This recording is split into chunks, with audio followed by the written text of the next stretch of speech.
This name is not yours.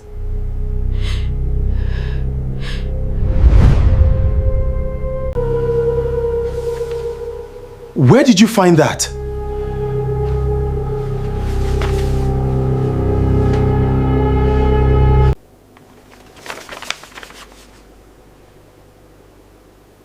In your bag. Who is Kenneth Adeyemi? You do not understand. Please, just back away. Then make me understand. Now. Blessing's hands were shaking when she found it.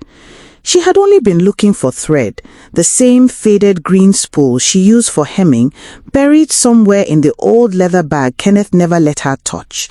Her fingers closed instead on folded paper, soft with age, tucked beneath his expired international passport. She almost put it back. Something told her not to. She opened it anyway. It was their marriage certificate, the one from the registry in Ibadan, the one Kenneth had insisted on filing alone, claiming he wanted no interference from family, no aunties arguing over seating, no uncles demanding their names on the guest list. She had thought it romantic once, just the two of them and the registrar, a quiet beginning to a quiet life. Now, holding the real document for the first time in 2 years of marriage, she noticed what she had never been allowed to see before. The name was wrong. Not her name, his. Kenneth Adeyemi Okonkwo, the marriage certificate read, when her husband had only ever introduced himself, signed checks, and answered to Kenneth Eze. Blessing sat down slowly on the edge of their bed, the paper trembling in her grip, and for a long moment she could not breathe. She did not confront him that night. She told herself it was caution, not cowardice. A man who could carry a stolen name for 2 years without flinching was not a man who would crumble under a simple question. She needed to know what she was dealing with before she let him know she knew anything at all. Kenneth came home that evening exactly as he always did, loosening his tie at the door, asking what she had cooked, complaining mildly about a generator that had failed at his office. Blessing answered him in the same voice she used every other evening, light, unremarkable, a wife discussing nothing important. Inside, she felt as though she were watching herself from across the room, astonished at how easily one lie could be matched with another, how quickly she had learned to do it.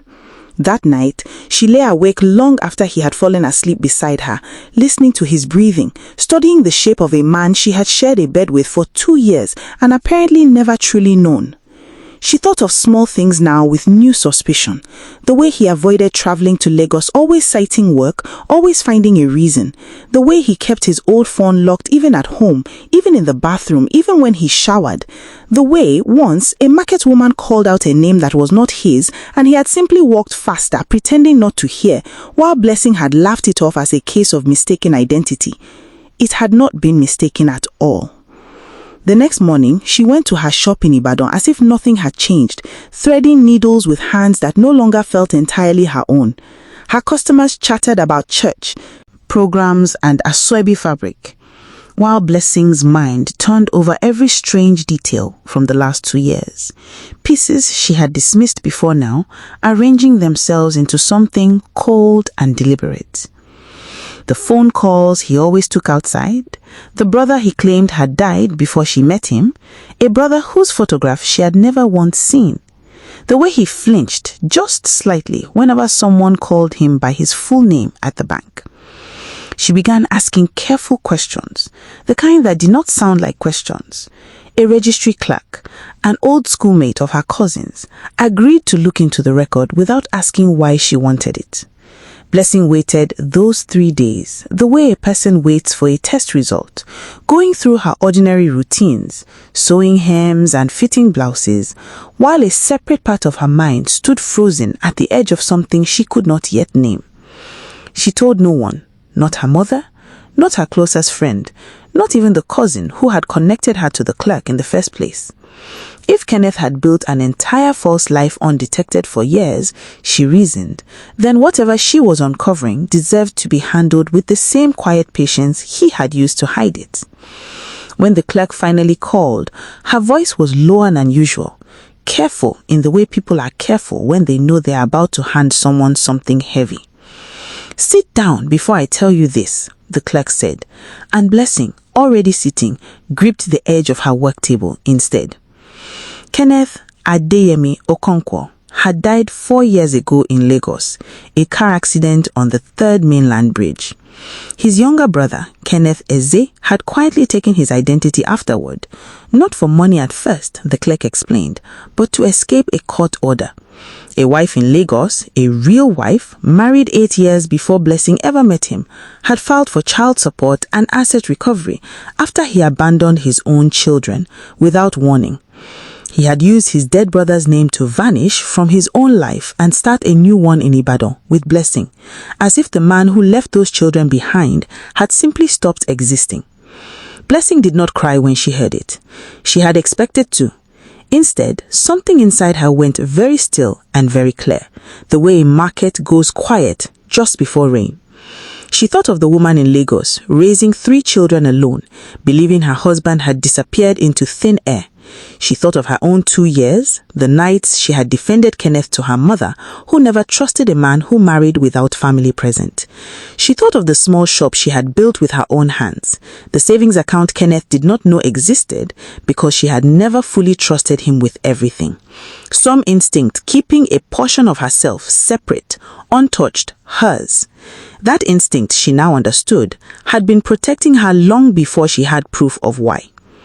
For 2 weeks, Blessing gathered what she needed without letting a single crack show in her voice or her face. She copied the real certificate. She obtained a written statement from the registry clerk, sworn and signed. She found, through painstaking and careful inquiry, a phone number for the woman in Lagos, the real Mrs. Okonkwo, a woman named Helen who answered on the 3rd ring with the exhausted caution of someone who had been disappointed too many times to hope easily. The conversation between them was quiet at first, 2 strangers circling a wound they did not know yet shared.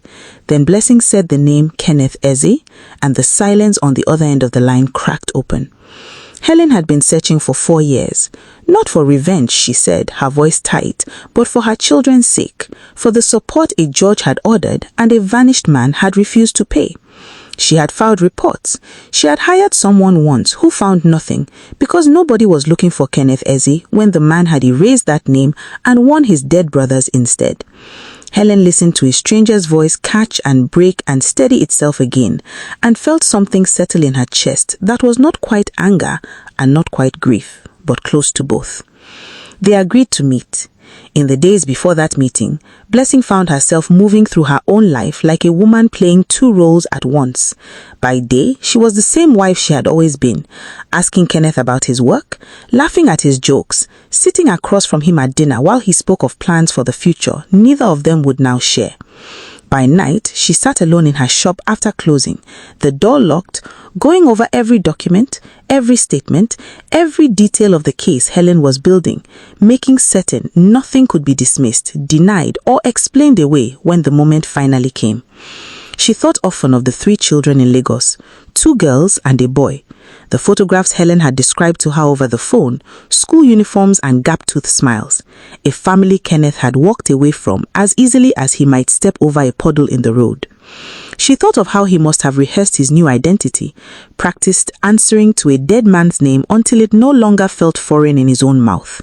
She wondered whether he ever thought of those children at all, or whether erasing his old name had also erased whatever guilt should have come with it. Blessing did not sleep well during those nights, but she did not waver either. Every fear that rose in her of confrontation, of his reaction, of what a man capable of such deception might do when finally cornered, she refused to counter them and set them beside the evidence she was gathering, refusing to let it slow her down. Kenneth noticed nothing. He came home from work in the evenings the same as always, complaining about traffic on the expressway, eating the food Blessing prepared, sleeping beside a woman who now knew exactly what kind of man shared her bed. Blessing watched him laugh at something on his phone one night and wondered how a person could carry that much deception and still sleep so easily.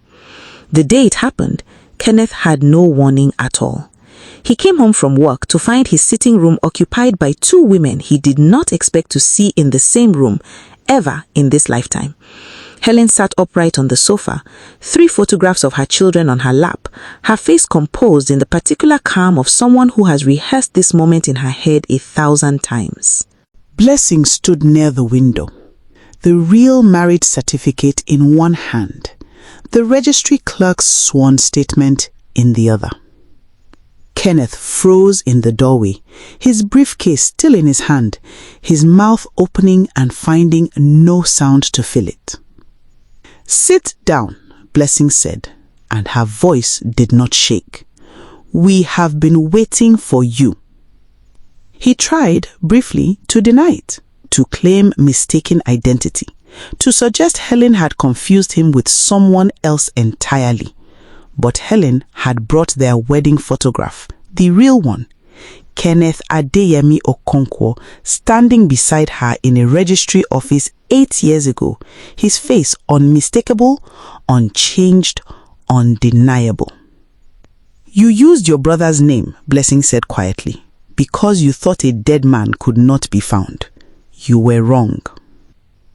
What followed happened quickly, the way a dam breaks quickly once the first crack finally gives way. Helen had already filed with the police before arriving, the sworn statement from the registry clerk already in their hands, the years of unpaid court orders already documented and waiting. Kenneth was arrested within the week, charged with bigamy, identity fraud, and evasion of a federal court order, his quiet new life in Abadan collapsing as fast as he had built it. In the hearing that followed, the truth came out in full. Kenneth had not simply abandoned Helen and his children, he had drained joint accounts before vanishing, money that should have supported them for years. The court ordered what remained of his assets, including property he had quietly registered under his dead brother's name to avoid Helen's claims, to be returned to her and the children he had left behind. Blessing was asked at one point whether she wished to make any claim on what remained. She had been, after all, his wife in every way but the legal one, deceived as thoroughly as anyone in that courtroom. She said no. She did not need what Kenneth had built on a stolen name. She had her shop, the one she opened with her own hands before she ever met him, the savings she had quietly protected without fully knowing why. She had her dignity, returned to her now, clean and entirely her own. Outside the courthouse, Helen found her before she left. "Thank you," Helen said, "for not looking away when you found out." Blessing only nodded. There was nothing more to say. Between two women, a stranger's lie had nearly destroyed in 2 different cities, 2 different lifetimes, for the same selfish reason. Months later, Blessing's shop in Abadan was busier than it had ever been, word spreading not of scandal, but of the quiet, composed woman who uncovered a fraud and walked whole instead of broken. She hired 2 more seamstresses that year. She slept peacefully in a bed that belonged to no one but her.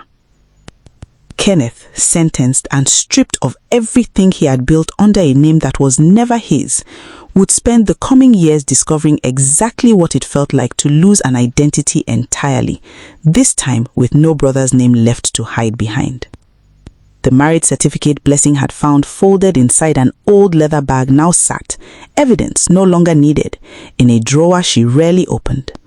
She did not need to look at it to remember.